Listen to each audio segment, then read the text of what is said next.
جو بندہ احسان جتلاتا ہے اور اذیت دیتا ہے، تکلیف دیتا ہے، وہ اپنے صدقے کو ضائع کر بیٹھتا ہے، کیا فائدہ ہوا ایسے صدقے کا؟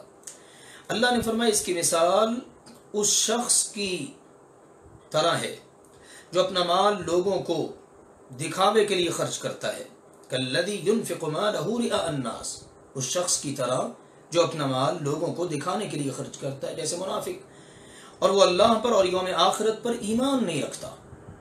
تو اس کی مثال پتہ کیسی ہے؟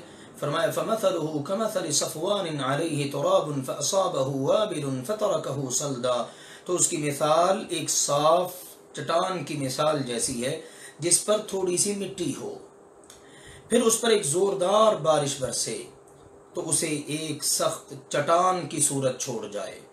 بارش برسی، اس نے بالکل اس کو صاف کر دیا، بالکل صاف چٹان، کچھ بھی نہیں رہا اس پر۔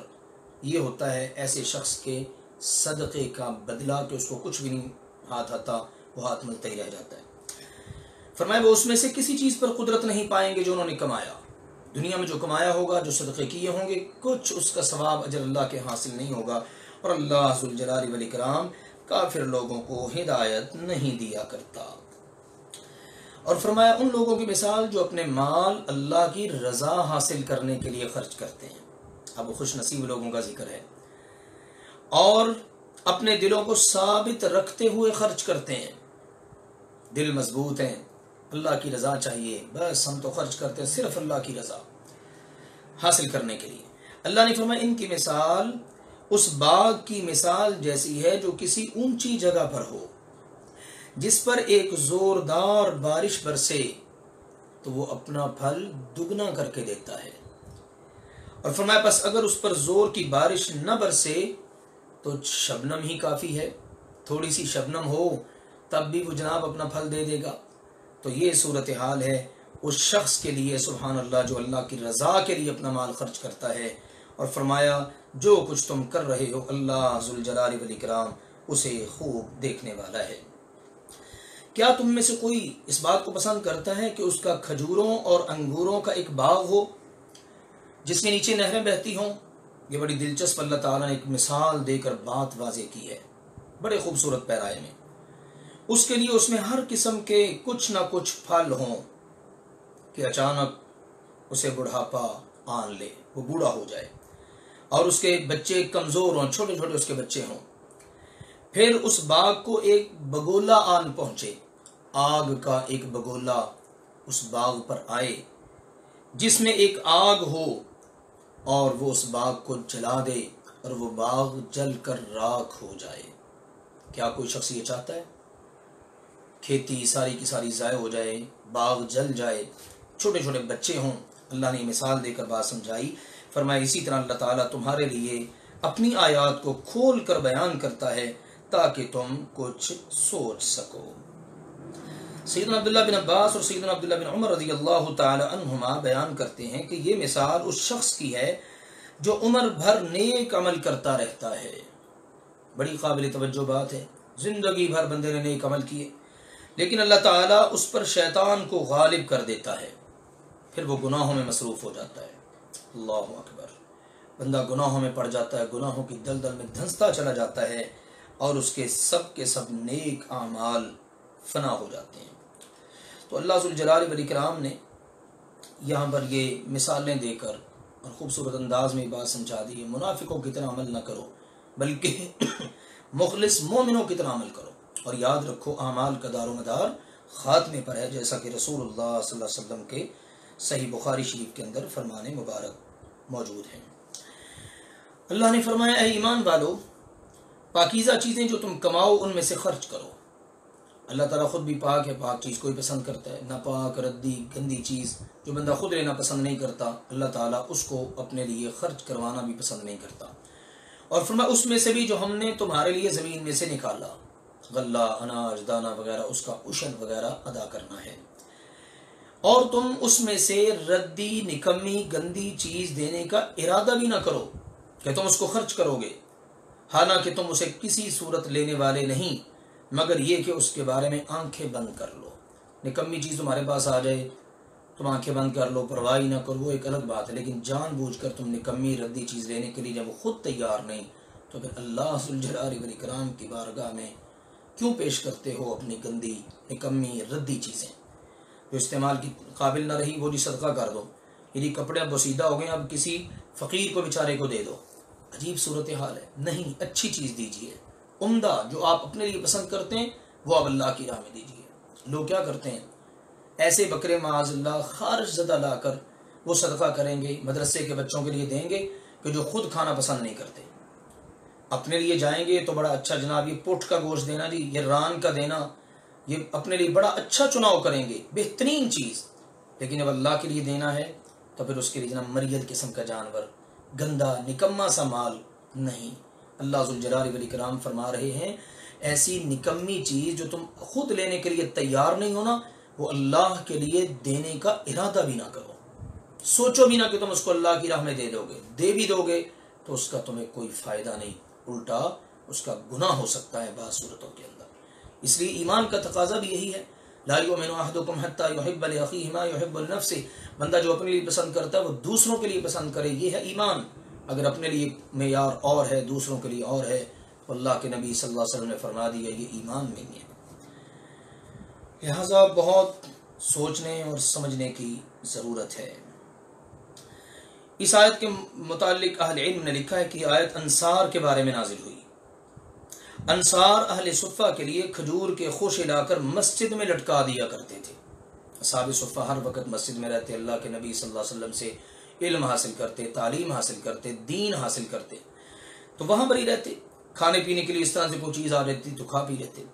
اب جناب ہوا کہ مگر کچھ لوگ جنہیں نیکی میں رغبت نہ تھی وہ نکمے اور ردی خوشے لے آتے، ردی قسم کی کھجوریں، نکمی قسم کی وہ لے آتے، تو اللہ ذوالجلال والاکرام نے یہ آیت نازل فرمائی اور اللہ ذوالجلال والاکرام نے انہیں اس بات کا حکم دیا کہ اپنی سب سے عمدہ چیز لے کر آیا کرو۔ جب یہ آیت اتری نا، اس کے بعد پھر ہر ایک کی کوشش یہ تھی سب سے بہترین کھجوریں لے کر وہ اصحاب صفہ کے لیے مسجد میں پہنچے۔ سبحان اللہ، غور کیجئے، آج میں ان لوگوں سے بات کرنا چاہتا ہوں جو مدارس کے اندر انتہائی نکمی ردی چیزیں لے کر آتے ہیں۔ یہ لوگ بھی مدارس کے اندر پڑھنے والے، قرآن کا علم حاصل کرنے والے، قرآن حفظ کرنے والے، یہ کون لوگ ہیں؟ ان کی نسبت اصحاب صفہ سے ہے۔ اگر اصحاب صفہ کے لیے اللہ ذوالجلال والاکرام نے انصار کی ردی کھجوریں پسند نہیں کی تو ایمانداری سے سوچئے کہ اللہ ذوالجلال والاکرام آج کے دور میں ان اپنے قرآن پڑھنے والے بندوں بندیوں کے لیے دیا گیا نکما مال، خارج زدہ بکرے، ٹھیک ہے نا، مریل قسم کے بکرے لے کیا وہ اللہ پسند کر لے گا؟ اللہ کے لیے سوچئے گا ضرور، اللہ کے لیے دیں تو ہمیشہ اچھی چیز دیں۔ اللہ اکبر۔ اللہ ذوالجلال والاکرام نے جب یہ آیت نازل کی تو اس کے بعد پھر سب کے سب ایک دوسرے سے آگے بڑھ کر پھر کوشش کرتے کہ اچھی سے اچھی چیز اللہ کی راہ میں دی جائے۔ اللہ نے فرمایا جان رکھو کہ بے شک اللہ تعالیٰ بے پرواہ ہے، بے حد خوبیوں والا ہے۔ شیطان تمہیں فقر کا ڈراوا دیتا ہے کہ تم اگر اچھی چیزیں خرچ کرو گے تو فقیر ہو جاؤ گے، کنگال ہو جاؤ گے، اور وہ تمہیں بے حیائی کا حکم دیتا ہے، بے حیائی کے کاموں میں، غلط کاموں میں اڑا دو۔ اسائنمنٹ میں جانا ہوتا ہے، آؤٹنگ کے لیے جاتے ہیں لوگ، حرام جگہ پر اور اسی طرح سے گندی جگہوں پر، اللہ کی ناپسندیدگی والی جگہوں پر کتنا خرچ کر دیتے ہیں۔ سوچنے کی بات ہے۔ آج اگر ان کو کہا جائے اللہ کی راہ میں خرچ کرو، مسجد میں خرچ کرو، مدرسے میں دو، کسی غریب کو دو، تو کئی بار سوچتے ہیں کتنا دوں، کیسے دوں، معمولی سے تھوڑے سے پیسے نکال کر خرچ کر دے گا، ضرورت بہت ہوتی ہے، خرچ بہت کم کرتے ہیں، لیکن دنیاوی کاموں میں، شیطان کی راہوں میں کتنا خرچ ہوتا ہے۔ ایک ایک وقت میں لوگ سینکڑوں نہیں، ہزاروں نہیں، لاکھوں روپیہ ضائع اور برباد کر دیتے ہیں۔ آپ نکاحوں، شادیوں وغیرہ کے فنکشنز ہی دیکھ لیجئے، آپ اسی طرح سینماؤں میں دیکھ لیجئے، اللہ کی پناہ ہے کس کس چیز کی مثال دی جائے۔ تو شیطان تمہیں بے حیائی کا حکم دے گا، جب تم اللہ کی راہ میں خرچ کرنے لگو گے تو فقیری کا وعدہ دے گا، اور جب اپنی راہ میں بے حیائی کے کاموں میں اڑوانا ہو تو پھر وہ تمہارا دل کھلوا دے گا، تم سے اڑوا دے گا مال۔ جبکہ اللہ ذوالجلال والاکرام تمہیں وعدہ دیتا ہے اپنی طرف سے مغفرت کا اور اپنے فضل کا۔ اللہ کا وعدہ ہے تم اللہ کی راہ میں خرچ کرو گے، اللہ تمہارے گناہ معاف کر دے گا، اللہ تمہیں اپنے فضل سے بہت نوازے گا۔ نبی اکرم صلی اللہ علیہ وسلم نے اللہ کا وعدہ سنایا اور بتایا، ما نقصت صدقۃ من مال، صدقہ کرنے سے مال کبھی کم نہیں ہوتا۔ کتنے خوبصورت اللہ تعالیٰ کے وعدے ہیں، لیکن اللہ تعالیٰ معاف فرمائے کہ آج کتنے مسلمان ہیں جن کو اللہ کے وعدوں پر یقین ہو، اور کتنے مسلمان ہیں کہ جن کو شیطانی راہوں کے اوپر مال خرچ کرنا اچھا لگتا ہو۔ تو اللہ ذوالجلال والاکرام کا شیطان کے مقابلے میں وعدہ یہ ہے کہ صدقہ و خیرات تمہارے گناہوں کا کفارہ بھی ہوگا، صدقہ خیرات تمہارے گناہوں کا کفارہ ہوگا، اور اس پر تمہیں کئی گنا زیادہ اجر بھی ملے گا، اور اللہ تعالیٰ مال میں برکت بھی ڈال دے گا۔ کتنے اچھے اچھے وعدے ہیں اللہ ذوالجلال والاکرام کے، یہ صحیح بخاری شریف اور صحیح مسلم شریف کے اندر نبی اکرم صلی اللہ علیہ وسلم نے بیان فرمائے ہیں۔ اور اللہ ذوالجلال والاکرام وسعتوں والا، علم والا ہے، وہ جسے چاہتا ہے حکمت عطا فرما دیتا ہے۔ یہاں پر حکمت سے مراد دین کا صحیح فہم اور علم اور فقہ میں صحیح بصیرت ہے۔ رسول اللہ صلی اللہ علیہ وسلم کے فرمان کے مطابق وہ آدمی قابل رشک ہے، غور کیجئے اس حدیث پر، وہ آدمی قابل رشک ہے جسے اللہ تعالیٰ نے حکمت عطا فرمائی اور وہ اس کے مطابق فیصلے کرتا ہے اور دوسروں کو اس کی تعلیم دیتا ہے، صحیح بخاری شریف۔ تو اس لیے اللہ تعالیٰ جسے چاہتا ہے حکمت عطا کر دیتا ہے، اور جسے حکمت دے دی گئی پس یقیناً اسے بہت ساری بھلائی دے دی گئی۔ سبحان اللہ، جیسے اللہ تعالیٰ دین کا یہ سمجھ دے دے، وہ دین کو آگے پھیلا رہا ہے، دین کے مطابق لوگوں کی اصلاح کر رہا ہے، اللہ نے اس کو خیر کثیر عطا کر دی۔ اور نہیں نصیحت پکڑتے مگر عقل والے ہی صرف نصیحت حاصل کرتے ہیں۔ وما انفقتم من نفقۃ، اور تم جو چیز بھی خرچ کرو یا تم کوئی نظر مانو، پس یقیناً اللہ ذوالجلال والاکرام اسے جانتا ہے۔ اللہ کی راہ کے اندر کوئی چیز بھی خرچ کرنا اللہ تعالیٰ کے علم میں ہے۔ بعض اوقات بندہ خرچ نہیں کرتا، نظر مان لیتا ہے۔ اب نظر کے بارے میں ذرا سن لیجئے۔ نظر کا معنی ہے اپنے آپ پر وہ چیز فرض کر لینا جو فرض نہیں تھی۔ اللہ نے فرض نہیں کی، آپ نے فرض کر لی۔ مثال کے طور پر کوئی نفل نماز یا صدقہ وغیرہ، میرا فلاں کام ہے وہ ہو جائے تو میں اتنے نفل پڑھوں گا، میرا فلاں کام ہے وہ ہو جائے، فلاں مشکل سے میں نکل جاؤں، بیماری سے نجات پا لوں، میں اتنا صدقہ کروں گا۔ تو یہ آپ نے اپنے اوپر اس کو فرض کر لیا ہے۔ اہل علم فرماتے ہیں اس کی دو قسمیں ہیں۔ ایک نظر ہے مطلق، کہ کوئی شرط لگائے بغیر صرف اللہ کی رضا کے لیے اپنے اوپر آپ کوئی نیکی کرنا لازم کر لیتے ہیں۔ مثال کے طور پر آپ کہتے ہیں کہ میں اللہ کی رضا کے لیے اتنا صدقہ کروں گا، یہ نظر اللہ تعالیٰ کو پسند ہے، ٹھیک ہے نا۔ آپ نے کوئی شرط نہیں لگائی میرا یہ کام ہو جائے وہ کام ہو جائے تو پھر میں کروں گا، آپ نے مطلق طور پر یہ کہہ دیا، اسے پورا کرنا ضروری ہے۔ دوسری نظر کو کہتے ہیں معلق، یعنی آپ اس کو کسی شرط کے ساتھ معلق کر دیتے ہیں، لٹکا دیتے ہیں کہ اگر میرا فلاں کام ہو گیا تو میں فلاں نیکی کروں گا۔ یہ نظر اللہ تعالیٰ کو پسند نہیں ہے، کیونکہ اللہ ذوالجلال والاکرام آدمی انسان کی شرطوں سے بالکل مستغنی، بے پرواہ ہے۔ اس کو کوئی ضرورت نہیں کہ بندہ اس کے لیے نیک عمل کرنے کے لیے شرطیں لگاتا پھرے۔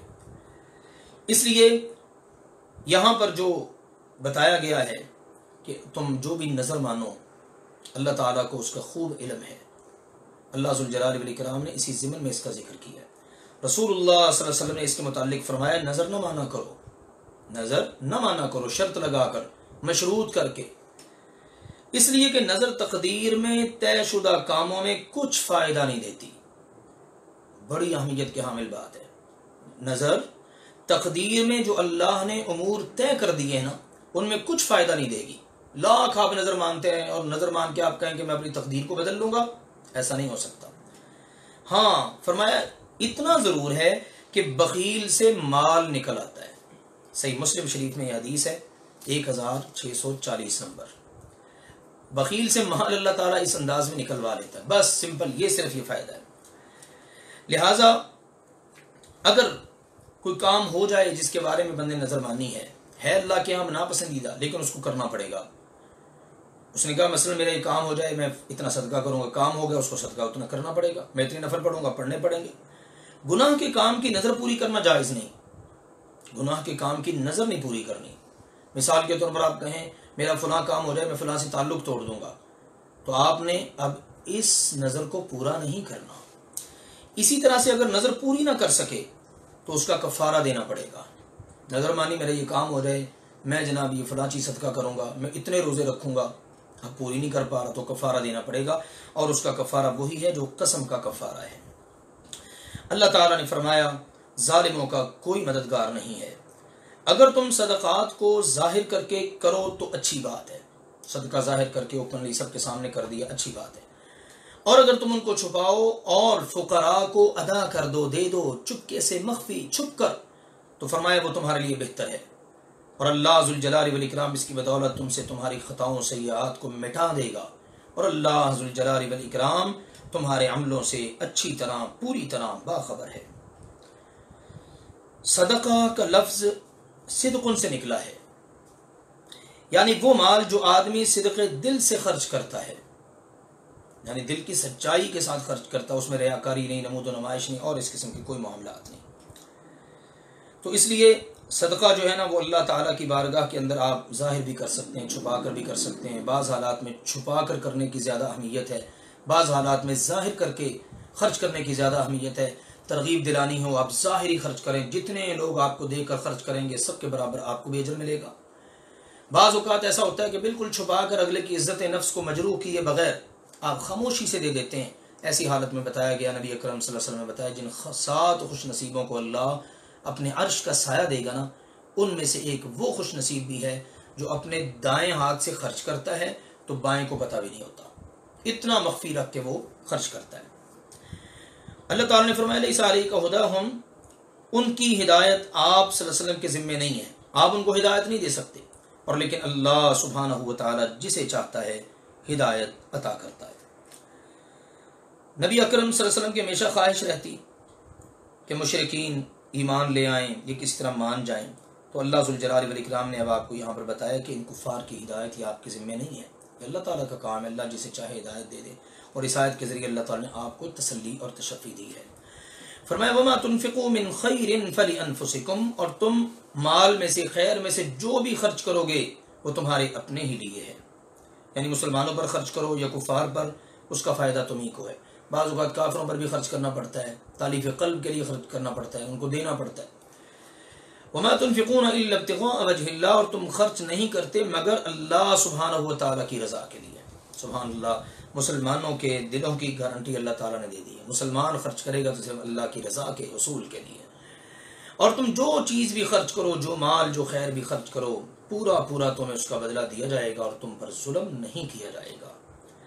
اب یہ بھی سن لیجئے کن پر خرچ کرنا ہے، للفقراء الذین احصروا فی سبیل اللہ، یہ صدقات ان محتاجوں کے لیے خرچ کرنے جو اللہ کے راستے میں روکے گئے ہیں، زمین میں سفر نہیں کر سکتے، نہ واقف نہ سمجھ لوگ انہیں سوال سے بچنے کی وجہ سے مالدار سمجھتے ہیں، سوال ہی نہیں کرتے، دیکھنے والا کہتا ہے یار یہ تو ضرورت مند ہی نہیں ہے، لیکن وہ ہوتا ضرورت مند ہے، وہ بیچارہ سوال نہیں کرتا۔ اللہ تعالیٰ نے فرمایا یہ ہے مستحق آدمی، آپ انہیں ان کی علامات سے پہچان لیں گے، وہ لوگوں سے لپٹ کر نہیں مانگتے، پیچھے پڑے رہنا، سوال ہی کیے جانا، جب تک لے نہ لیں جان نہیں چھوڑنی، ایسی ادا ان کی نہیں ہے۔ اور فرمایا تم خیر میں سے جو خرچ کرو گے یقیناً اللہ ذوالجلال والاکرام اسے خوب جاننے والا ہے۔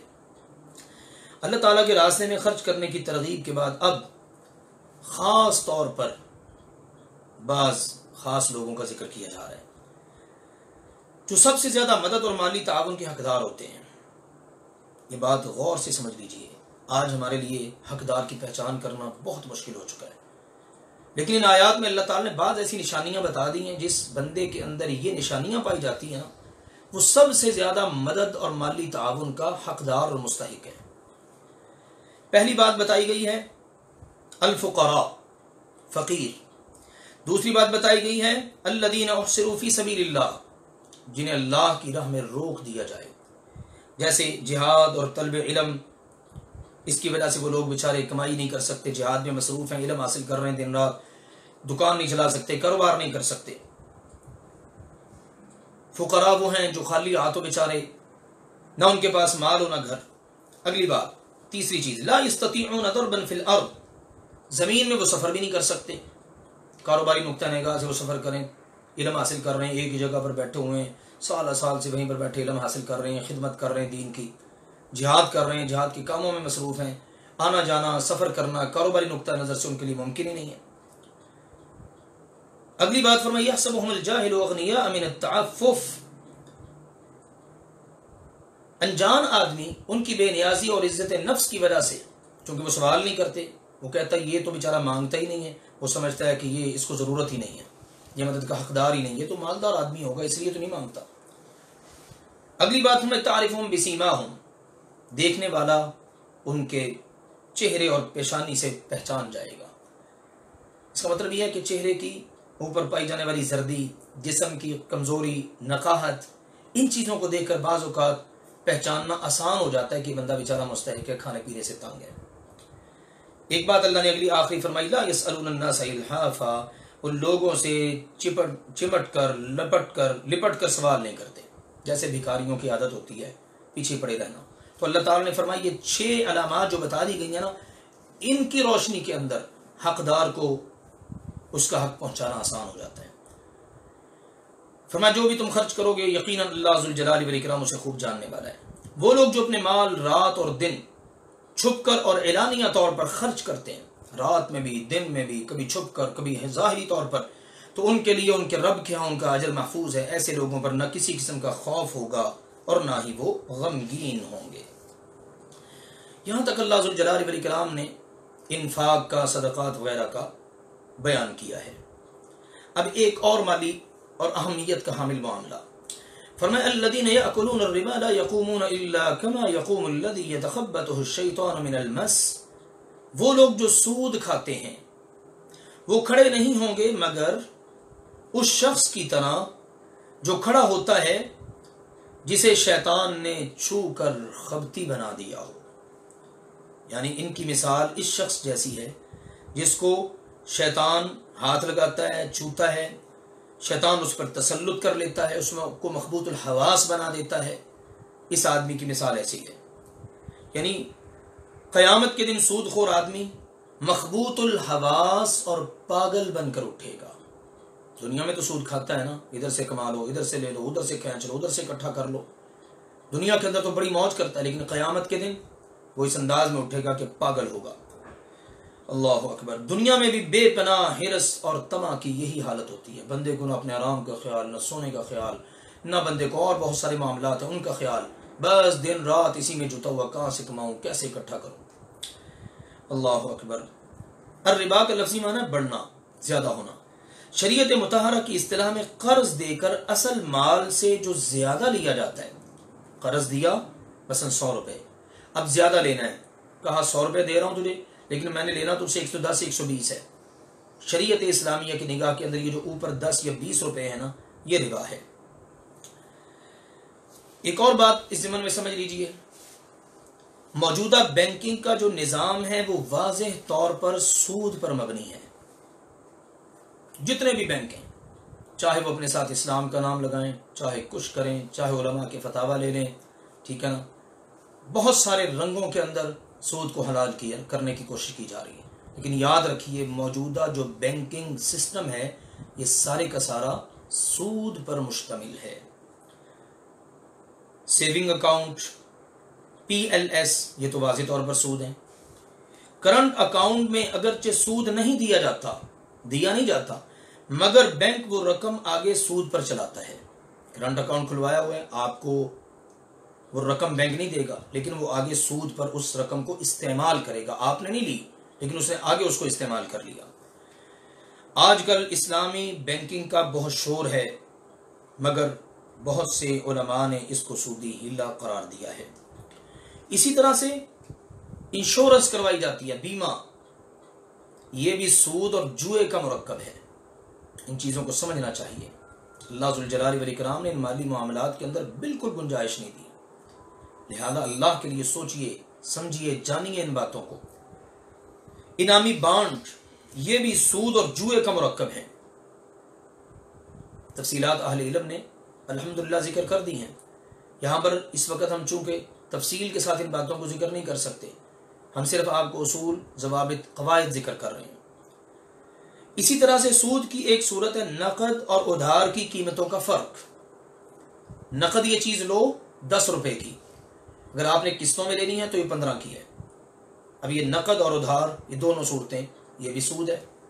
یا تو آپ صرف نقد کی بات کریں کہ بھائی میں نے دینی ہی نقد ہے، 10 کی دے دیں، 15 کی دے دیں، ادھار کی بات ہی نہیں ہے، قسطوں کی بات ہی نہیں، یا پھر صرف قسطوں کی بات کریں کہ بھائی نقد کی بات ہی نہیں ہے، چیز میں نے دینی ہی قسطوں میں، لینے والا لیتا ہی قسطوں میں ہے، وہ آپ ایک اس کی قیمت مقرر کر دیتے ہیں اور اس کے مطابق معاملہ آگے چلتا ہے۔ ان صورتوں میں جواز ہے۔ قسطوں کا کاروبار عموماً ایسے ہی چلتا ہے، ٹھیک ہے نا، نقد میں قیمت اور ہے اور قسطوں میں قیمت اور ہے، فرق ہے، لہذا یہ واضح سود ہے۔ اللہ اکبر۔ ان تمام چیزوں سے بچنے کی ضرورت ہے۔ سود خواہ کوئی ذاتی ضرورت کے لیے لے یا تجارت کے لیے، اللہ ذوالجلال والاکرام نے جب اس کو حرام کر دیا ہے نا تو بس یہ ہر صورت میں حرام ہی حرام ہے۔ کوئی ہیلا، کوئی بہانہ ایسا ہو نہیں سکتا جو سود کو حلال کر دے۔ اللہ اکبر۔ اگر کوئی بچنا چاہے تو اسے بچنے کے لیے بھی بڑے راستے ہیں، اور جو نہیں بچنا چاہتا اس کے نہ بچنے کے لیے بھی بڑے راستے ہیں۔ اللہ اکبر۔ اللہ تعالی نے فرمایا یہ اس لیے، اس وجہ سے ہے کہ ان لوگوں نے کہا بے بھی تو سود ہی کی طرح ہے، خرید و فروخت، تجارت، یہ بھی تو سود کی طرح ہے، اس میں بھی منافع ملتا ہے، اس میں بھی منافع ملتا ہے۔ اللہ ذوالجلال والاکرام نے فرمایا یہ تمہاری اپنی سوچ سمجھ ہے، سنو ایک بات، اللہ ذوالجلال والاکرام نے بے کو، خرید و فروخت، تجارت کو حلال کیا ہے اور سود کو حرام کیا ہے۔ یعنی یہ کہنے سے سود حلال نہیں ہو جائے گا تمہارے، کہ سود بھی تو جناب بے کی طرح ہے۔ سب سے بڑی بات اللہ تعالیٰ نے بیان کر دی ہے، تم اپنی عقل کے جتنے مرضی گھوڑے دوڑا لو، بات یہ ہے کہ اللہ نے بے کو، تجارت کو، خرید و فروخت کو حلال کر دیا ہے، سود کو اللہ نے حرام کر دیا ہے، بس ماننے والے کے لیے ایک بات ہی کافی ہے۔ اب وہ مزید باتوں میں نہیں پڑتا کہ دیکھو جی تجارت میں تو یہ فائدے ہیں، تو سود میں بھی تو یہ فائدے ہیں نا، پھر وہ اس قسم کے دروازوں کو نہیں کھولتا، بس وہ یہ سمجھتا کہ سود اللہ نے حرام کر دیا بس حرام ہے، تجارت اللہ نے حلال کر دی بس حلال ہے۔ اللہ نے فرمایا جس خوش نصیب کے پاس اس کے رب کی طرف سے نصیحت آ گئی، یہ نصیحت آ گئی کہ اللہ نے حلال کیا جس کو وہ حلال ہے، جس کو حرام کیا وہ حرام ہے، پھر وہ بندہ رک گیا تو جو گزر چکا سو گزر چکا، اس کا معاملہ اللہ کے سپرد ہے، اللہ ذوالجلال والاکرام اس کو انشاءاللہ تعالی معاف کر دے گا۔ اللہ اکبر۔ سود کی حرمت کا حکم آنے کے بعد جو سود سے باز آ جائے، وہ جو پہلے سود لے چکا ہے اس سے اس کا مطالبہ نہیں کیا جائے گا، جو لے چکا سو لے چکا، جو رہ گیا وہ رہ گیا، بس اس نے باز آ جانا ہے اور بچ جانا ہے، بس جی میں نے اپنا دامن اس سے بچا لیا ہے، اس کے اندر اس بندے کے لیے خیر ہی خیر ہے۔ اور اگر بندہ اس کے بعد بھی لوٹ مچائے اور سود کے لیے دروازے کھولتا پھرے تو اللہ ذوالجلال والاکرام کے ہاں یہ ادا اچھی نہیں ہے، اس لیے کہا جو دوبارہ ایسا کرے گا تو یقیناً یہی لوگ جہنمی ہیں اور وہ اس جہنم میں ہمیشہ ہمیشہ رہیں گے۔ یہ اللہ تعالیٰ کی طرف سے حکم آ جانے کے باوجود بھی سود لینے، دینے، کھانے اور یہ سارے کام کرنے والوں کے لیے اس میں سخت وعید ہے۔ سیدنا جابر رضی اللہ تعالیٰ عنہ سے روایت ہے کہ نبی اکرم صلی اللہ علیہ وسلم نے سود کھانے والے پر، سود دینے والے پر، سود لکھنے والے پر اور سودی لین دین کے گواہوں پر لعنت فرمائی اور فرمایا یہ سب کے سب گناہ میں برابر ہیں۔ اندازہ کر لیجئے کتنا سنگین جرم ہے سود کا لینا دینا، گواہ بننا اس پر اور اس کا لکھنا وغیرہ، یہ سب کے سب۔ اللہ ذوالجلال والاکرام ہم سب کو اس سے محفوظ فرمائے۔ فرمایا یمحق اللہ الربا ویربی الصدقات، اللہ تعالیٰ سود کو مٹاتا ہے اور صدقات کو بڑھاتا ہے۔ سود کا مال بظاہر جتنا بھی بڑھ جائے وہ حقیقت میں بڑھتا نہیں ہے، وہ کم ہوتا ہے، اور صدقات وہ چاہے کتنے کم کیوں نہ ہوتے ہوں ہمیشہ اللہ ان میں اضافہ ہی فرماتا ہے۔ اللہ کا وعدہ ہے وما آتیتم من ربا لیربو فی اموال الناس فلا یربو عند اللہ، تم لوگوں سے جو سودی مال لے کر کاروبار کر کے اپنے مال کو بڑھاتے ہو نا، اللہ کے ہاں وہ بالکل نہیں بڑھتا۔ اللہ کے پیارے نبی کریم صلی اللہ علیہ وسلم نے فرمایا سود خواہ کتنا ہی بڑھ جائے اس کا انجام قلت ہی ہوگا، مال میں کمی ہی آئے گی۔ اسی طرح نبی اکرم صلی اللہ علیہ وآلہ وسلم نے اور بھی کئی طرح سے باتوں کو بیان کیا ہے کہ اللہ ذوالجلال والاکرام صدقات کو بڑھاتا ہے، سود کے مال کو کم کرتا ہے۔ بندہ اللہ کی راہ میں صرف ایک کھجور دیتا ہے، اللہ تعالیٰ بڑھا بڑھا بڑھا کر اس کو ایک پہاڑ کے برابر کر دیتا ہے۔ صدقے میں اللہ کتنی برکت ڈالتا ہے۔ جس کو اللہ بڑھائے اس کو کوئی کم نہیں کر سکتا، جس کو اللہ مٹائے اسے کوئی بڑھا نہیں سکتا۔ اور اللہ ذوالجلال والاکرام کسی ایسے شخص سے محبت نہیں کرتا جو سخت ناشکرا ہو، سخت گناہگار ہو۔ بے شک وہ لوگ جو ایمان لائے اور انہوں نے نیک عمل کیے اور انہوں نے نماز قائم کی اور زکوٰۃ ادا کی، ان کے لیے ان کے رب کے ہاں ان کا اجر ہے۔ ایسے لوگوں پر نہ کسی قسم کا خوف ہوگا اور نہ ہی وہ غمگین ہوں گے۔ یہ سود کی آیات کے درمیان میں اللہ تعالیٰ نے ایک آیت ارشاد فرما دی ہے اور اس میں عمل کی طرف توجہ دلائی ہے کہ عمل کرنے والوں کی توجہ ان باتوں کی طرف ہوتی ہے۔ اے ایمان والو، اللہ سے ڈرو اور سود میں سے جو باقی ہے اس کو چھوڑ دو اگر تم مومن ہو۔ ایمان کا تقاضا یہ ہے، سود میں سے جو باقی ہے، سود کی حرمت کا سن لیا، بس یا اکثر اس کو چھوڑ دو، اب اس کے لینے کا کوئی تصور ہی نہیں ہے۔ اور اگر تم نے سود نہ چھوڑا تو پھر سنو، اگر تم نے ایسا نہ کیا تو اللہ اور اس کے رسول صلی اللہ علیہ وآلہ وسلم سے اعلان جنگ کر دو۔ پھر ان کی طرف سے بھی اعلان جنگ ہے، تم بھی اللہ اور اس کے رسول کے خلاف اعلان جنگ کر دو۔ اللہ اکبر، کتنی اہمیت کی حامل یہ بات ہے۔ یعنی اگر تم نے سود نہ چھوڑا تو اللہ اور اس کے رسول کی طرف سے اعلان جنگ سے آگاہ اور خبردار ہو جاؤ۔ پھر اللہ کی طرف سے بھی اعلان جنگ ہے، اللہ کے رسول کی طرف سے بھی اعلان جنگ ہے تمہارے خلاف۔ اللہ اکبر۔ سیدنا ابن عباس رضی اللہ تعالی عنہما اور دیگر کئی ائمہ کے نزدیک اگر سود خور توبہ نہ کرے تو وہ واجب القتل ہے۔ اندازہ کر لیجئے، سود خور اگر توبہ نہیں کرتا تو وہ واجب القتل ہے۔ اسلامی حکومت ہو تو اس کا سر قلم کر دیا جائے۔ سوچنا چاہیے حکومتوں کو بھی، لوگوں کو بھی، کہ آج سود پر ہی ہماری ساری معیشت چل رہی ہے، تو برکت کیسے آئے، خیر کیسے آئے۔ اللہ نے فرمایا اگر تم توبہ کر لو تو تمہارے لیے تمہارے اصل مال ہیں، اصل مال تم اپنے لے سکتے ہو، وہ تمہارے لیے حلال ہے، نہ تم ظلم کرو گے نہ تم پر ظلم کیا جائے گا۔ یعنی اصل مال سے زائد وصول کرو تو یہ تمہارا لوگوں پر ظلم ہوگا، اور اگر تمہیں اصل مال بھی نہ ملے تو یہ لوگوں کا تم پر ظلم ہوگا کہ وہ تمہارا مال کھا لیں گے، اور یہ دونوں چیزیں اللہ ذوالجلال والاکرام کے ہاں ناپسندیدہ ہیں۔ وَإِن كَانَ ذُو عُسْرَةٍ فَنَظِرَةٌ إِلَىٰ مَيْسَرَةٍ، اور اگر کوئی تنگی والا ہو تو آسانی تک مہلت دینا لازم ہے۔ کسی کو آپ نے مال دیا ہوا ہے، سود پر قرض دیا ہوا ہے، اب وہ بیچارہ لوٹانے کے قابل نہیں ہے، اس وقت تنگی میں ہے، تنگ حالات کا شکار ہے، تو اللہ تعالیٰ نے فرمایا آسانی تک اس کو مہلت دے دو۔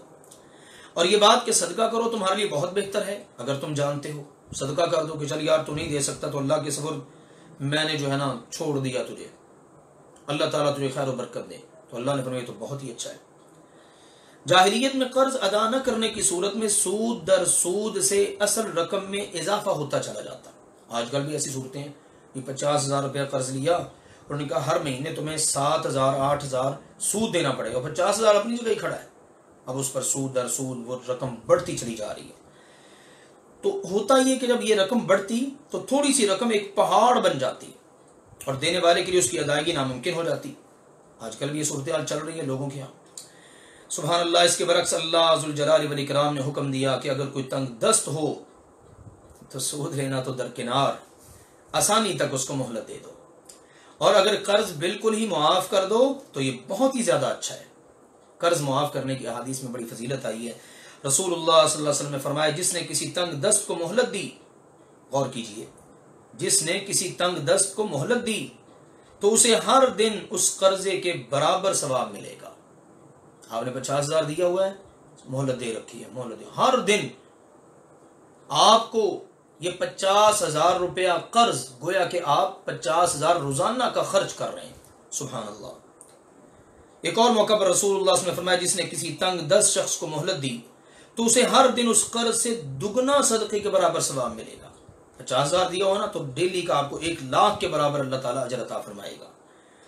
پھر آپ صلی اللہ علیہ وسلم نے دونوں باتوں کی وضاحت کرتے ہوئے فرمایا قرض چکانے کی مدت تک اسے قرض کے برابر صدقے کا ثواب ملے گا، طے ہوا تھا 6 ماہ میں ادا کر دوں گا، 6 ماہ تک اس کو اس کی اس رقم کے برابر اللہ تعالیٰ صدقے کا اجر دے گا، اور اگر قرض چکانے کی مدت کے آنے پر مہلت دے تو اسے قرض سے اللہ تعالیٰ دگنا صدقہ کرنے کا ثواب اور اجر عطا فرمائے گا۔ اسی طرح یہ مسند احمد میں حدیث ہے، صحیح مسلم میں حدیث ہے، رسول اللہ صلی اللہ علیہ وسلم نے فرمایا جس نے اپنے قرض دار کو مہلت دی یا قرض معاف کر دیا تو اللہ قیامت کے دن اس خوش نصیب کو اپنا سایہ نصیب فرمائے گا۔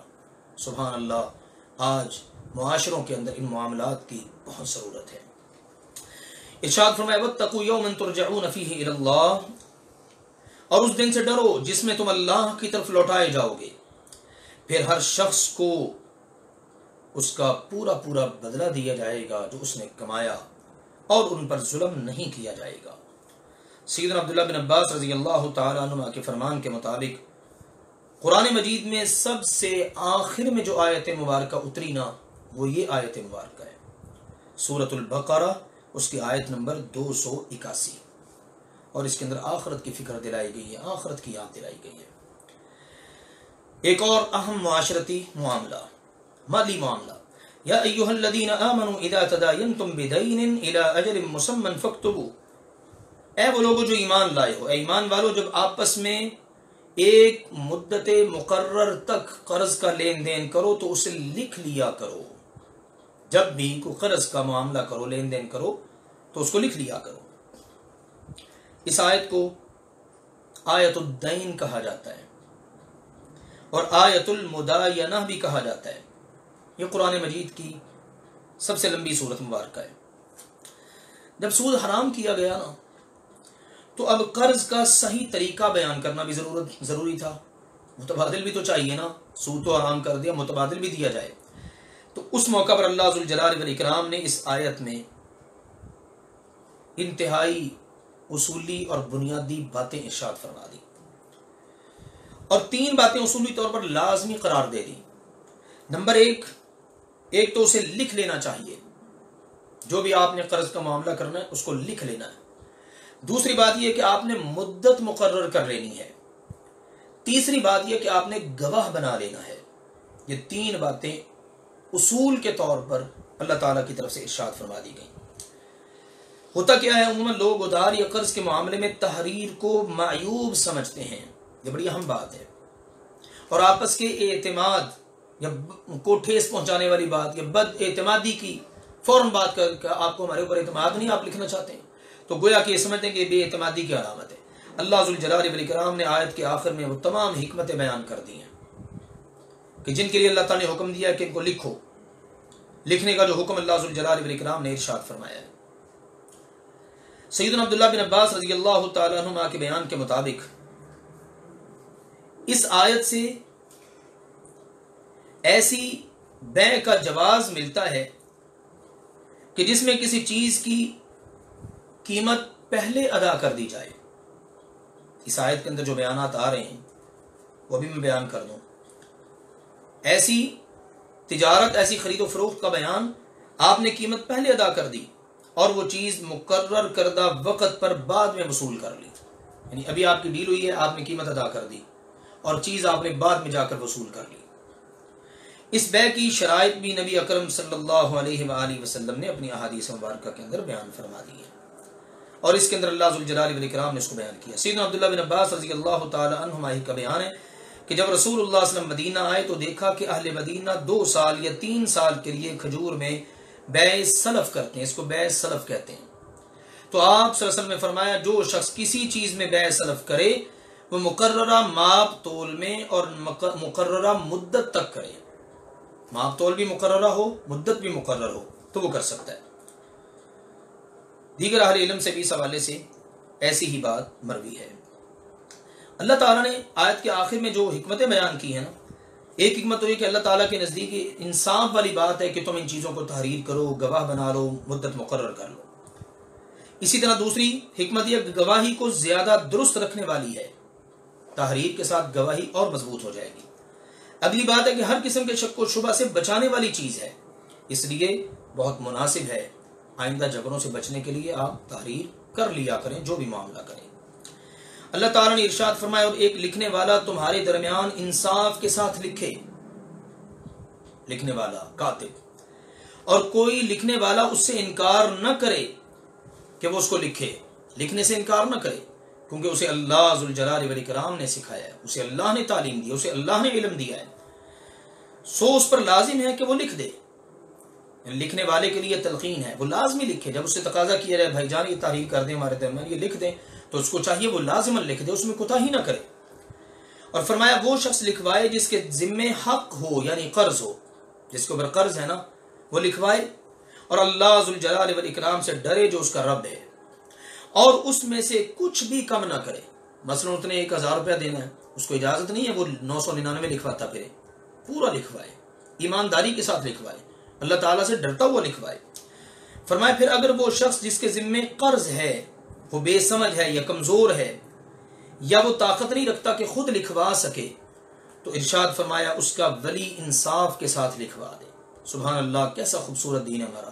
بندہ قرض لینے والا بیچارہ ناسمجھ ہے، اس کی عقل نے کام کرنا چھوڑ دیا ہے، وہ بوڑھا ہو گیا ہے، لکھوانے کے قابل نہیں ہے، 100 مسئلے مسائل آ جاتے ہیں، تو فرمایا اس کا ولی انصاف اور عدل کے ساتھ لکھوا دے۔ اور فرمایا وَاسْتَشْهِدُوا شَهِيدَيْنِ مِن رِجَالِكُمْ، اپنے مردوں میں سے 2 گواہوں کو گواہ بنا لو۔ مردوں میں سے 2 گواہ، 2 گواہ آپ نے تحریر بھی کرنی ہے، مقرر بھی مدت کرنی ہے، اور 2 گواہ بھی بنا لینے ہیں۔ پھر اگر 2 مرد میسر نہ ہو تو 1 مرد اور 2 عورتیں مقرر کر لو گواہ کے طور پر، ان لوگوں میں سے جنہیں تم گواہوں میں سے پسند کرتے ہو، یعنی جو دیانت، امانت اور اخلاق کے اعتبار سے تم میں قابل اعتماد سمجھے جاتے ہو۔ یہ گواہ کے لیے بنیادی لازمی شرائط ہیں، مسلمان ہوں، عاقل ہوں، بالغ ہوں، فرائض کے پابند ہوں، کبیرہ گناہوں سے بچنے والے ہوں۔ سبحان اللہ، غیر مسلم کی شہادت قبول نہیں ہوتی۔ آپ ذرا غور کیجئے، کیا ہمارے ہاں جو گواہ مقرر کیے جاتے ہیں کیا ان میں ساری شرائط پائی جاتی ہیں؟ جب یہ شرائط پائی نہیں جاتی پھر جو گواہیوں کا حال ہوتا ہے، گواہیاں بکتی ہیں، اللہ معاف فرمائے، قلم بکتے ہیں، عدالتیں بکتی ہیں، فیصلے بکتے ہیں۔ اللہ ذوالجلال والاکرام ہمارے اوپر اپنا رحم فرمائے۔ صورتحال جب ایسی ہے تو پھر اللہ کی طرف سے عذاب ہی آیا کرتے ہیں۔ اللہ اکبر۔ اللہ ذوالجلال والاکرام نے فرمایا یہ اگر 2 مرد گواہ نہ مل سکیں تو 1 مرد 2 عورتیں۔ 2 عورتیں مقرر کرنے کی حکمت کیا ہے؟ اس لیے کہ دونوں میں سے ایک بھول جائے تو ان میں سے ایک دوسری کو یاد دلا دے۔ عورت چونکہ ناقصۃ العقل ہے، بیچاری عقل کے لحاظ سے کمزور ہوتی ہے، بھول جاتی ہے جلدی مرد کی نسبت، تو اللہ تعالیٰ نے یہ حکمت بیان فرما دی۔ اور گواہوں کو جب بھی بلایا جائے وہ آنے سے انکار نہ کریں۔ گواہ کو جب بلایا جائے وہ ڈرے نہیں، خوفزدہ نہیں ہو، انکار نہ کرے، اور اس بات سے اکتاؤ نہیں جو تم نے معاملہ لکھنا ہے، تحریر جس کی کرنی ہے، وہ معاملہ چھوٹا ہے یا بڑا، ہر قسم کے معاملے کو لکھو۔ سبحان اللہ، تھوڑی سی رقم کا معاملہ ہے، بڑی سی رقم کا معاملہ ہے، اللہ تعالیٰ کا فرمان، اس کو ضرور لکھو، اسے اس کی مدت تک ضرور لکھ لو۔ یہ کام اللہ کے نزدیک زیادہ انصاف والا اور گواہی کو زیادہ درست رکھنے والا ہے۔ جو شہادت گواہی ہے اس کو زیادہ درست رکھنے والا ہے، اور اس بات کے بہت قریب ہے کہ تم شک میں نہ پڑو، اس کی وجہ سے تمہارا شک شبہ دور ہو جائے گا۔ ہاں چلو، اگر نقد سودا ہو جیسے تم آپس میں لیتے دیتے ہو، اس کو اگر نہ لکھو تو تم پر کوئی گناہ نہیں، نقد ہی معاملہ ہے، پیسے لیے، چیز اس کے حوالے کر دی، اگر اس کو درج نہیں نہ کیا تو اللہ ذوالجلال والاکرام رخصت دے دی ہے۔ یعنی اگر تجارت میں لین دین نقد ہو، ادھار نہ ہو، تو گواہ بنا لینے ہی کافی ہیں، لکھنا ضروری نہیں، کیونکہ اس میں تکلیف ہے، اور گواہ بنا لینا بھی واجب نہیں ہے، مستحب ہے، پسندیدہ ہے۔ یعنی آپ نے نقد معاملہ کیا ہے، اس پر آپ نے گواہ بنا لی ہے، بہت اچھی بات ہے، پسندیدہ بات ہے، آپ کے اوپر واجب اور لازم نہیں ہے، اور اگر آپ تحریر نہ کریں تو اس کی ویسے اللہ نے گنجائش دے دی۔ اور فرمایا جب آپس میں خرید و فروخت کرو تو گواہ بنا لو، نہ تو کسی لکھنے والے کو تکلیف دی جائے اور نہ کسی گواہ کو، لکھنے والے کو بھی تنگ نہیں کرنا، گواہ کو بھی تنگ نہیں کرنا۔ یہاں تو ہمارے معاشرے میں گواہوں کو معاذ اللہ قتل کر دیا جاتا ہے۔ کیسا ہے ہمارا معاشرہ؟ اسلام کے کس کس حکم کی ہم مخالفت کرتے ہیں، ہمارے معاشرے میں مخالفت کی جاتی ہے۔ اللہ معاف کرے، اللہ سب کو ہدایت عطا فرمائے۔ فرمایا اللہ ذوالجلال والاکرام نے، اور اگر ایسا کرو گے تو بلا شبہ یہ تم میں پائی جانے والی بہت بڑی نافرمانی ہے۔ اگر تم نے کسی کو تنگ کیا، تکلیف دی، لکھنے والے کو، گواہ کو، تو یہ کبیرہ گناہ ہوگا، اور اللہ سے ڈرو۔ اللہ ذوالجلال والاکرام تمہیں سکھاتا ہے، تعلیم دیتا ہے، یہ ساری تعلیم اللہ تعالیٰ نے تمہیں دی ہے، اس طرح کرو، اپنے مالی معاملات اس طرح چلاؤ۔ سبحان اللہ، کتنے خوبصورت حکم احکام ہیں اللہ تعالیٰ کے، اور اللہ ہر چیز کو خوب جاننے والا ہے۔ اگلی بات، یہ بھی بڑی اہمیت کی حامل اور دلچسپ معاشرتی بات ہے، اور اگر تم کسی سفر پر ہو اور کوئی لکھنے والا نہ پاؤ تو ایسی گروی چیزیں لازم ہیں جو قبضے میں لے لی گئی ہوں۔ گروی کا معاملہ بھی آگے ایک اور مسئلہ بھی اللہ نے بیان کر دیا ہے۔ سفر کی حالت کے اندر ہے، لکھنے والا پاس موجود نہیں ہے، کہاں سے تحریر کریں، معاملہ پیش آ گیا ہے، ابھی قرض کا معاملہ کرنا ہے، لین دین کا معاملہ کرنا ہے، تو اللہ تعالیٰ نے فرمایا جو قبضے میں چیز لی جا سکتی ہے نا اس کو بطور گروی رکھ لو۔ یہ بیع اور قرض کی ایک دوسری شکل ہے، اور وہ شکل یہ ہے کہ اگر تم سفر میں قرض کا معاملہ کرو اور تمہیں لکھنے والا نہ مل سکے یا لکھنے کے لیے مطلوبہ چیزیں قلم دوات وغیرہ وہ میسر نہ ہو، تو مقروض کو چاہیے کہ قرض دینے والے کے پاس کوئی چیز گروی رکھ دے، رہن رکھ دے۔ سفر کا ذکر اس لیے کیا کہ یہ معاملہ زیادہ تر سفر میں پیش آتا ہے، ورنہ گروی رکھنا حضر میں بھی جائز ہے۔ گروی کا مسئلہ بھی قرآن سے حل ہو رہا ہے، سفر میں تو اس کا جواز ہے ہی ہے، حضر میں بھی جواز ہے۔ خود رسول اللہ صلی اللہ علیہ وسلم نے اپنی ذرا ایک یہودی کے پاس گروی رکھ کر عملاً اس کی وضاحت فرما دی ہے، ٹھیک ہے نا، کہ گروی رکھنا حضر کے اندر بھی جائز ہے۔ سفر میں گروی رکھنا قرآن کی نص سے ثابت ہے اور حضر میں رسول اللہ صلی اللہ علیہ وسلم کے فعل سے۔ باتیں اس حوالے سے سمجھ لیجئے، گروی رکھی ہوئی چیز اگر دودھ والا جانور ہے تو رسول اللہ صلی اللہ علیہ وسلم نے اسے چارہ ڈالنے کے بدلے اس کا دودھ پینے کی اجازت دی ہے۔ آپ نے اس کو چارہ ڈالنا ہے اور اس کے بدلے میں آپ دودھ پی سکتے ہیں۔ اسی طرح گھوڑے، اونٹ، گدھے، خچر وغیرہ ان کو چارہ کھلانا ہے اور چارے کے بدلے اس پر سواری کرنے کی اجازت دی ہے۔ ان کے علاوہ گروی رکھی ہوئی چیز سے فائدہ اٹھانا منع ہے۔ یہ جو چیزیں بیان کر دی گئی ہیں نا، ان کے علاوہ جو چیز گروی رکھی جاتی ہے اس سے فائدہ اٹھانا منع ہے۔ یہ سود کے زمرے میں آتا ہے۔ مثال کے طور پر قرض پر رقم لے کر زمین گروی رکھ دی جائے، مکان، دکان وغیرہ، گروی لینے والا اس سے فائدہ نہیں اٹھا سکتا، نہ مکان سے نہ دکان سے، بلکہ اگر زرعی زمین ہے اس کو کاشت کرے گا تو اس کا ٹھیکہ وغیرہ قرض میں وضع کرنا ہوگا، اس کو قرض کے اندر شمار کرنا ہوگا، شامل کرنا ہوگا۔ آج ہمارے معاشروں کے اندر بہت ساری قباحتیں پائی جاتی ہیں، ہمارے شہروں کے اندر، ہمارے دیہاتوں کے اندر، ہمارے ٹاؤنز کے اندر مکان گروی دے دیا جاتا ہے۔ ایک اصول یہ بھی یاد رکھا جائے، مکان کا مالک ہی اس کا اصل ذمہ دار ہے۔ کہیں بھی یہ شرط طے نہیں ہوتی کہ اگر معاذ اللہ، اللہ معاف کرے، مکان گر گیا یا اس میں کوئی نقصان واقع ہو تو ذمہ دار مالک ہوگا۔ وہ کہیں گے نہیں، جس نے گروی لیا نا وہ ذمہ دار ہوگا، ایسا بالکل نہیں ہے۔ لہذا یہ اور جیسے دیگر دلائل کی بنیاد پر یہ بات بالکل واضح ہے کہ آپ موجودہ دور کے اندر گروی کا کوئی ایسا معاملہ نہیں کر سکتے۔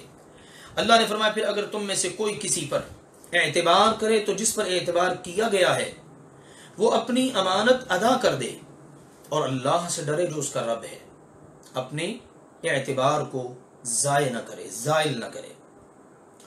اس کا مطلب یہ ہے کہ اگر کوئی شخص قرض لینے والے کا اعتبار کرے اور اس کی کوئی چیز گروی رکھے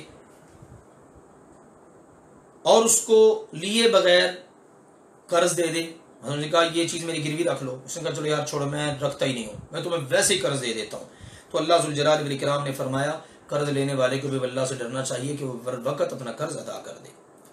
اللہ ذوالجلال والاکرام نے ارشاد فرمایا اللہ سے ڈرو جو تمہارا رب ہے، گواہی کو نہ چھپاؤ اور جو اسے چھپائے گا تو بے شک وہ اور اس کا دل بہت گناہ گار ہوگا، اور اللہ تعالیٰ جو کچھ تم کر رہے ہو اللہ اس سے خوب جاننے والا ہے۔ اللہ تعالیٰ کے علم میں ہے تم جو کر رہے ہو، گواہی کو چھپانے کی قطعاً اجازت نہیں ہے۔ اللہ ذوالجلال والاکرام نے اس پر سخت وعید فرمائی ہے۔ رسول اللہ صلی اللہ علیہ وسلم کے فرمان کے مطابق جھوٹی گواہی بھی کبیرہ گناہوں میں سے ہے، اور گواہی کو چھپانا بھی سیدنا عبداللہ بن عباس رضی اللہ تعالیٰ عنہ کے فرمان کے مطابق اکبر الکبائر، کبیرہ گناہوں میں سے بھی بڑے گناہوں میں سے ہے۔ اللہ ہی کے لیے جو کچھ آسمانوں میں ہے اور جو کچھ زمین میں ہے، اور اگر تم جو کچھ تمہارے دلوں میں ہے اس کو ظاہر کرو یا اس کو چھپاؤ، اللہ ذوالجلال والاکرام اس پر تمہارا محاسبہ کرے گا، جسے چاہے گا معاف کر دے گا اور جسے چاہے گا عذاب دے گا، اور اللہ ذوالجلال والاکرام ہمیشہ سے ہر چیز پر پوری طرح قادر ہے۔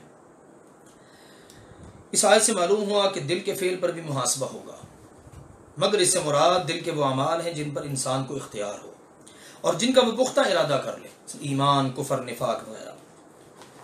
اللہ اکبر۔ وہ خیالات جو انسان کی طاقت سے باہر ہیں، ایسی وسوسے آتے ہیں، خیالات آتے ہیں، جب تک ان کو عملی جامہ نہیں پہناتا اس وقت تک بندہ اس سے بچا رہتا ہے انشاءاللہ تعالی۔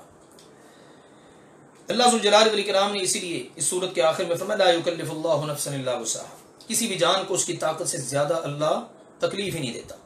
سیدنا ابو ہریرہ رضی اللہ عنہ بیان کر جب یہ آیت نازل ہوئی نا، یہ جو ابھی ہم نے تلاوت کی ہے آیت نمبر 284، تو صحابہ کرام بہت پریشان ہوئے کہ دل کے معاملات پر بھی اللہ تعالیٰ کی طرف سے محاسبہ ہوگا.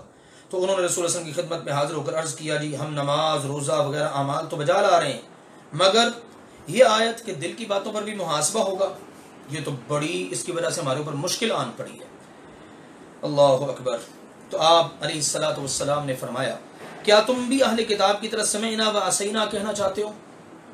بلکہ تم کہو سمعنا و اطعنا غفرانک ربنا و الیک المصیر. تو اللہ ذوالجلال والاکرام کے پیارے نبی کریم صلی اللہ علیہ وسلم نے جب یہ بات کہی نا تو صحابہ کرام نے اس کا اقرار کر لیا. تو اللہ ذوالجلال والاکرام نے اگلی آیت مبارکہ آمن الرسول وہ نازل کری، اور اس کے بعد آیت او تخفوا یحاسبکم بہ اللہ، اس کو اللہ تعالیٰ نے منسوخ فرما دیا. اور جب اگلی آیت اللہ تعالیٰ نے اتاری نا لا یکلف اللہ نفسا الا وسعها، تو اس کے ہر دعائیہ جملے کے بعد اللہ تعالیٰ نے فرما دیا قد فعلت، تم نے جو کہا میں نے وہ کر دیا. سبحان اللہ. مسند احمد میں تفصیل کے ساتھ یہ حدیث مبارک مروی ہے. تو اللہ ذوالجلال والاکرام نے فرمایا اللہ تعالیٰ ہر چیز پر پوری طرح قادر ہے. یہ رسول اس پر ایمان لایا جو اس کے رب کی جانب سے اس کی طرف نازل کیا گیا، اور سارے مومن بھی ہر ایک اللہ پر اور اس کے فرشتوں پر، اس کی کتابوں پر، اس کے رسولوں پر ایمان لایا. اور کیا کہتے ہیں، ہم اس کے رسولوں میں سے کسی ایک کے درمیان فرق نہیں کرتے. اور انہوں نے کہا ہم نے سنا اور ہم نے اطاعت کی، تیری بخشش مانگتے ہیں ہمارے رب، اور تیری ہی طرف ہم سب کو پلٹ کر جانا ہے. اللہ ذوالجلال والاکرام نے یہ آیت مبارکہ اس کے بعد پھر نازل فرمائی، اور اس میں ایسا ہے کہ مسلمان نبیوں کو، سارے نبیوں کو مانتے ہیں، کسی ایک کا بھی انکار نہیں کرتے. اللہ تعالیٰ کسی بھی جان کو اس کی طاقت سے زیادہ بوجھ نہیں دیتا، مکلف نہیں بناتا، تکلیف میں نہیں ڈالتا. اس کے لیے وہ ہے جو اس نے کمایا، اور اس پر بھی وہ ہے جو اس نے کمایا. یعنی اچھے کام کرے گا تو اس کو فائدہ ہوگا، برے کام کرے گا تو اس کا وبال اسی پر پڑے گا. دعا کرتے ہیں مسلمان، اے ہمارے رب اگر ہم بھول جائیں یا ہم سے خطا ہو جائے تو ہمارا مواخذہ نہ کرنا. اے ہمارے رب ہمارے اوپر ویسا بوجھ نہ ڈالنا جیسا آپ نے ہم سے پہلے والی امتوں یا لوگوں پر بوجھ ڈالا. اے ہمارے رب ہمارے اوپر ایسا بوجھ بھی نہ ڈالنا جس کو اٹھانے کی ہمارے اندر طاقت نہ ہو. ہمیں معاف فرما، ہم سے درگزر فرما، ہمیں بخش دے، ہم پر رحم فرما. تو ہی ہمارا مولا ہے، بس کافر قوم کے مقابلے میں تو ہماری مدد فرما. یہ جو آخری آیات مبارکہ ہیں، 2 آیات مبارکہ، یہ رسول اللہ صلی اللہ علیہ وسلم کو معراج کے موقع پر سدرۃ المنتہا کے پاس عطا کی گئی. سبحان اللہ. صحیح مسلم میں یہ بات موجود ہے. ان آیات کی فضیلت میں بھی بہت ساری حدیث ہیں. رسول اللہ صلی اللہ علیہ وسلم نے ارشاد فرمایا، جو شخص رات کو سورۃ البقرہ کی آخری 2 آیات پڑھ لے، یہ آمن الرسول سے لے کر آخر تک، یعنی یہ 2 آیات پڑھ لے تو اللہ کے نبی صلی اللہ علیہ وسلم نے فرمایا وہ اس کے لیے کافی ہو جائیں گی. صحیح بخاری شریف کے اندر یہ حدیث ہے. سیدنا عبداللہ بن عباس رضی اللہ عنہ سے روایت ہے کہ ایک فرشتہ جو پہلے کبھی زمین پر نہیں آیا تھا، پہلی بار زمین پر آیا، ایک ہی بار زمین پر آیا، اور اس نے رسول اللہ صلی اللہ علیہ وسلم کو سلام عرض کیا. سبحان اللہ. اور کہا 2 نوروں کی آپ کو خوشخبری ہو، آپ 2 نوروں کی خوشخبری وصول فرما لیجئے. یہ دونوں صرف آپ کو عطا کیے گئے ہیں، آپ سے پہلے کسی نبی کو نہیں عطا کیے گئے. ایک نور سورۃ الفاتحہ ہے اور دوسرا نور سورۃ البقرہ کی آخری آیات ہیں. سبحان اللہ. اس امت کے لیے کتنا بڑا اعزاز ہے. وہ 2 نور جو اللہ نے پہلے کسی کو بھی نہیں دیے وہ اس امت کو عطا کیے، اور آج ہمارے پاس وہ دونوں نور موجود ہیں. سبحان اللہ. اور کہا آپ جب کبھی ان دونوں میں سے کوئی کلمہ تلاوت کریں گے تو آپ کی مانگی ہوئی چیز آپ کو ضرور مل جائے گی. سبحان اللہ. صحیح مسلم میں حدیث ہے. رسول اللہ صلی اللہ علیہ وسلم نے فرمایا اللہ تعالیٰ نے زمین و آسمان پیدا کرنے سے 2000 سال پہلے ایک کتاب لکھی. ایک کتاب لکھی اللہ ذوالجلال والاکرام نے. زمین اور آسمان پیدا کرنے سے 2000 سال پہلے اللہ تعالیٰ نے ایک کتاب لکھی. اس میں سے اس نے 2 آیتیں نازل فرمائیں جن کے ساتھ سورۃ البقرہ کا اختتام کیا. جس گھر میں بھی وہ 3 راتیں پڑھی جائیں گی شیطان اس گھر کے قریب بھی نہیں آ سکے گا. جامع ترمذی میں صحیح حدیث ہے. غور کر لیجئے کتنا خوبصورت ہے ہمارے اللہ کا کلام، کتنا شاندار ہے ہمارے رب کا کلام. یہ ہے وہ سورۃ البقرہ. اللہ ذوالجلال والاکرام اس میں بیان کردہ حکم احکام پر ہمیں کما حق کو عمل کرنے کی توفیق عطا فرمائے، اور اللہ ذوالجلال والاکرام قرآن پاک کے ساتھ ہم سب کو اپنا تعلق قائم رکھنے کی توفیق عطا فرمائے. وآخر دعوانا ان الحمد للہ رب العالمین.